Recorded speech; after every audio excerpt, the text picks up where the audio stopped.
Welcome back to Jaycee Reacts, another episode of An Architect Plays City Skylines. We're continuing today in the city of Portez. When we finished off the last episode, this population was at around 42,000. I've made a couple of minor tweaks and just watched, in particular, trying to resolve this traffic issue we've been having down here at the industrial area in Smoky Bend. If I bring up now the traffic flow, it's hitting 65%. That's down a little bit from what it was when I left this yesterday. It was at around 75%. So it does fluctuate a little bit. I have discovered that efficiency doesn't contribute to the game's idea of traffic flow. So I've gotten rid of a lot of these roads here that were connectors, these small connection roads. So now the industrial road isn't just one big loop, and the rule of the day is T-junctions rather than any sort of four-way intersection on the minor roads, and to try and keep as many junctions off the loop road as possible. Now, I always tried to play to that rule anyway, but it's just sort of like as many as possible, quite literally nearly none. I have 1, 2, 3, 4 junctions coming off the main road here, and we've got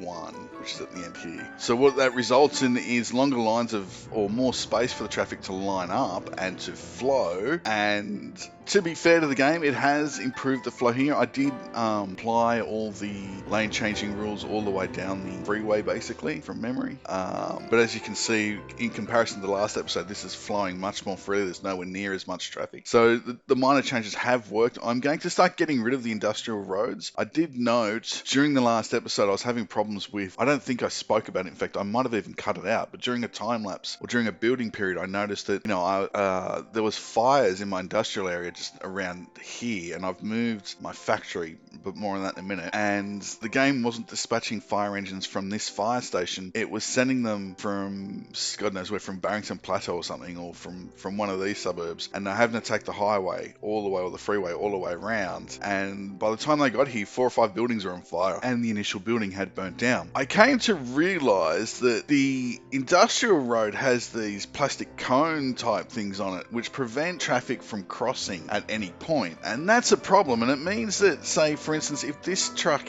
let's just scroll back a bit. If this timber truck here was trying to get into this factory here, coming from this direction, it would have to go to these lights, carry on all the way down to, with the way it's set up now, to somewhere here, throw it, U-turn, come all the way back, because you can't cross lanes. So that was inhibiting both my police and my fireys from addressing local issues where they had to swing right, because initially they were placed here. I then tried to move them at the intersection to see if that made any difference. It did, but there were still some problems with that. So I threw in an extra street and prohibited any traffic, bar emergency services or bar services vehicles, period, from entering it. So trucks, garbage trucks and the likes can enter the street, and that's it. And suddenly this is working a lot better. I'm going to phase out these industrial roads. I've already done so here because I did notice, and it's sort of cleaning up a little bit now. This traffic, while was coming in, was a lot better. Exiting from the industrial area was starting to become a problem, and it still is. There's a bit of a queue now starting to form up, and turning left out of this street here, whatever it's called, Winston Morgan Avenue, that's the whole street. But anyway, turning left at this intersection was problematic, as the road by the time these guys got to turn was usually pretty full. So I've opened this up to be 3 lanes to allow 2 lanes to turn, and I've locked this road off where basically now, this previously was just, you just turn into the right lane and go. And what that meant was, the way it was set up was that anyone turning right out of this road would be in this right lane and would only ever get the chance to go onto the freeway, this Lee Bridge, and head north. They didn't get the option to go straight through to the other side of the industrial area, or to swing a left and head south on the freeway. While that made sure traffic flowed, and when I realized this problem and fixed it, the traffic did back up a little bit. While it flowed, I'd rather traffic spend 5 minutes at a traffic light than 20 minutes driving all around the freeways just to get to where it needs to go. So this is now, I know I said this last episode, with these minor fixes, this is not what I'd call ideal, but it does work. So with all these minor fixes in, and now with a better idea of how I might do things moving forward, in the industrial areas at least, I'm going to label that this southern end of Smoky Bend end is pretty much done. I can't see, I know it, famous last words, but this looks like it's finished. I know in the previous episode I spoke briefly on the idea of utilizing the modular distribution centers or warehouses I had to create something like a distribution center. I'm not going to do that as yet, but I'm sort of getting ready for it. I've moved all of our stuff out. I have quite literally just unloading this, changed this road from an industrial road to just a standard 4-lane road as well, because I did notice that this place is complaining that it's not getting plain timber delivered, even though there's a plain timber warehouse right opposite it, which is 80% full. So yeah, I'm just assuming again the trucks are just having problems getting in there. I don't know. So I'm hoping that means the trucks will now come out of here and swing a left and go in. If not, I don't know. I might throw in an extra road. I don't know. Actually, I'm not going to do anything. I'm not going to deal with it. I'm sick of working on this industrial area, to be honest. I have noticed most of my trees have gone again. I'm going to delete these, I think. There they are. They're back. That is so weird. I think I'm just going to delete them anyway, because they don't work. And they're pretty stupid, to be honest. It's weird how these ones disappear and these ones up here don't. It's really bizarre. I can't quite put my finger on that. Away you go. Okay, shopping centre looks alright, nothing's disappearing there. The commercial areas still aren't working. I'm still not getting any new commercial growth at all. Not a single shop popping up. So, there you go, there's one, there's a new one. No, they're residential. What the... Not having that. I've got plenty of residential space. I'm not worried about deleting stuff like that. I want these commercials to start growing in. That's about it, other than outside of Footrod Heights, where last episode we started our high density suburb. That's fair. I have noted, and I was pre-warned on this, so it didn't come as a surprise, that noise pollution in a mixed-use area becomes an issue. Now, it was one of these buildings, I think it was this one. They were complaining that people were getting sick from noise, which is just, I mean... I grew up in a outer suburban area and have lived the last 10-15 years in the inner urban high-rise areas, and I can attest to the fact that yes, it is definitely noisier in the inner urban area, but I mean, getting sick from the noise, that might be going a bit far. That is going a bit far. I'm not quite sure how I'm going to address this. The trees add as noise breaks to the highways and stuff like that, as do the tunnels. As you can see, like when these things are underground, there was a reason why I wanted to put these underground, short of actually sinking these tunnels further and creating more space in here for more mixed use. Look, the roads aren't really the contributing problem. It is the businesses that are. I'm not quite sure how to address this. I have been trying to space them out a bit, and I think that's probably the only way to go, is just continue to space them out and just let it happen, deal with it. The medical coverage up here is pretty good. So yeah, we've got plenty of health coverage up here. Might put in a second clinic somewhere down in this loop, just to be safe, but fine. I did notice also while watching that traffic fix and allowing the population to grow, we were having problems with death care. All the hearses were in absolute use, and they still are, they're still pretty busy. So I put in a crematorium right opposite it and renamed the street to Death Row, just because it seems to fit. I thought these things put out pollution, but they don't, so yeah, we're good. And that's it really. That's all that's really taken place off screen. I didn't add any of the commercial bases, which is what I'm going to do now. I might do that in an actual time lapse and then come back and then finish this suburb off so we can get started either in this episode or more likely in the next on our transit hub. Alright, see you on the other side.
think I need to spend a bit of time adding some of these row houses or terraces to fill in some of these gaps. I also think I might move this supermarket, to somewhere over here and put in a larger sort of shopping plaza.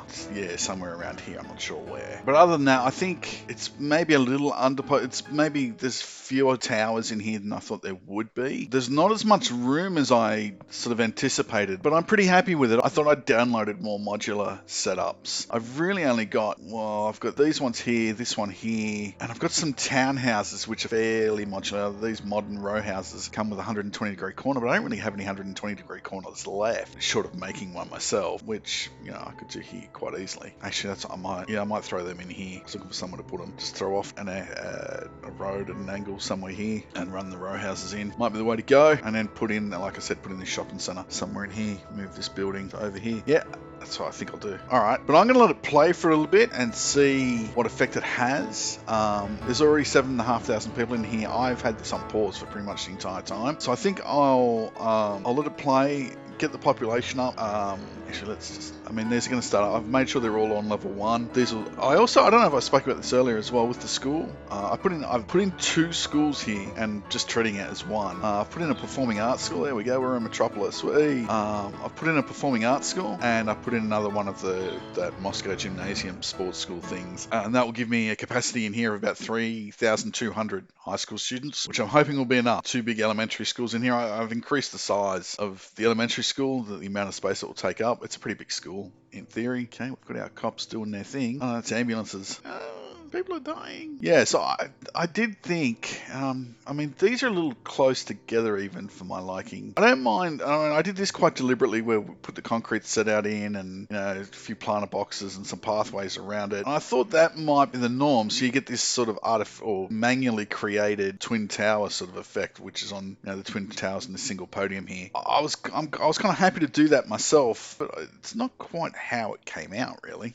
It's a bit all over the place. This is going to be ridiculously overpopulated this area. We are growing at a great rate of knots. That's kind of surprising in a way, given our unemployment's at 20%, but the number of jobs available, my days, jobs coming out the wazoo. Is that crime rate like 1%, man? I mean, that generally this would get quite high if your unemployment is high. The idea that you just put down heaps of cop stations crime will creep up if there are no police around. Traffic looks fine. Buildings are all still level 1 actually, for the most part. You're level 4, level 5. Got a few commercial buildings which have leveled up, which is pretty cool. What do we got going on for health? Yeah, see, I think you're alright. Like I said, I might put in another sort of healthcare facility somewhere around here, but I'm not even sure it's necessary. What do we got? Oh, also notice as well, for a minute there, we were making a profit. Our weekly income was in the green, which sort of caught me by surprise. Alright, so let's get these parks in and the low-rise, high-density residentials in. Get this suburb finished off so we can start on our mass transit hub. See you on the other side.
Alright, so the good news is, well, there's multiple pieces of good news. There's some bad news as well. Let's start there because, you know, I spent all that time focused on the mixed use or in the one particular district, and that's Footrot Heights, and paid absolutely zero attention to the industrial area. Didn't even check it, and it's a bit of a disaster down here. I have a feeling this setup isn't working. I don't think the fire trucks are actually getting to any fires, although there are no active fires at the moment. Just too many places are burned down, though. The traffic flow down here doesn't look bad enough to prevent a fire engine from getting to these areas in time. Maybe there is. I did neglect also the sewage treatment capacity in the city and came over here to find that a lot of my industry were deserting because the sewage was backing up, basically. So I laid down another facility closer to this area. I mean, these facilities just pollute the ground anyway. That's all they do, aside from treating sewage. So I'm not really worried about that. That's fine. I can just leave that there. I am thinking in the next city I do, A, it'll be a winter or a snowy climate, and B, I might see if I can get away with building a city with no generic industry and see how that goes. We're starting to find some traffic problems here. Just mounting up. I might have to address these. I'll probably do it off camera. I'm sick of addressing these areas on camera. Yeah, there's, a lot of industrial abandonment going on, buildings that have been burnt to the ground. That's not cool. Might have to keep an eye on this. We're nearly at the 60,000 mark, and look at that, we are turning a profit. The budget is in, the budget was in surplus. It has been every now and then just ticking up and over it, and then it will flick back under. So we're at the point, pretty close to being at the point where this city will start making money soon, which is pretty cool. And I'll be able to turn the budget back on. Death care, I have noticed that as well, that our hearses aren't getting out and about. I mean, this is like literally across the road, man. You could walk to the oh no, hang on. Is that near Death Row? Oh no, different suburb, sorry. Alright, so that's a bit of an issue. The other issue, again, concerns traffic coming into Footrot Heights. It's not too bad, and a lot of this traffic will dissipate once I start getting in a more public transport. I mean, right now we've got a bus line. I'll probably have to add a few more buses. This suburb is going to be, alright, it's at 21,000. There's still 1,500 households to go, so we can expect that to get, as I thought, to get to around 25,000. I still have space, although not a lot of it, for some more townhouses and stuff to go in here. There isn't a lot, so we are almost full in here, which is pretty cool. Might add some shop. I don't know. Play that one by ear. I'm pretty happy with how that looks. I don't see the need, I might pause that, bring back some light. I don't see the need to cram every single space. If anything, I'd put in more of these sort of smaller townhouses and these smaller apartment units, which I've used a fair bit of. They look okay. I don't mind them. They're sort of or could use some of these. Actually, I've got some New Zealand terraces, which I haven't used at all. Might have a look at those and so we can plop those in. Yeah, so that's about it, really. I think this has come along pretty well. I'm really quite happy with it. Next step, as I said, we'll continue with a mixed use sort of residential area up here, and put in our transit hub, and that'll be a train line, sort of a meeting spot for trams, an intercity bus terminal, an internal bus terminal perhaps. Might get these buses, instead of just doing loops, running from the city to their loop. I don't know. I don't know if that's necessary. I think the idea of catching a local bus to the end of the suburb, getting the tram or the train from there, or the metro, once I start laying that, will be enough. I'll probably lay the train tracks. I'll probably do them off camera. I might figure out. I mean, 2,500 people away from being able to buy any plot of land, any of 25 plots of land. We're going to start our uni soon too, so figuring out the layout or the route, future route included, the metro is going to be important. As I said, I think way back in very early days that the train line would cover this side of the city. It sort of snakes around over this bridge up here and snakes around. So there'll be no need to put metro down where there's a train line. So the metro will probably just cover down Footrot Flats, Mesa Jar Jar, the edge of Barrington Plateau, and then it'll hook under the river probably to our future port and university and up to our future farming district. And the other thing as well, outside of these suburbs, I mean, this will probably be the most densely packed part of the city, I think. Future suburbs now will be a little bit more sort of suburban, a bit more Barrington Plateau-ish. I'd like to throw down a couple of country villages on the outskirts of the city, some semi-rural areas, don't know. It's not a massive city at this point, is it? It's only 6 kilometers across, 6 by 6 really.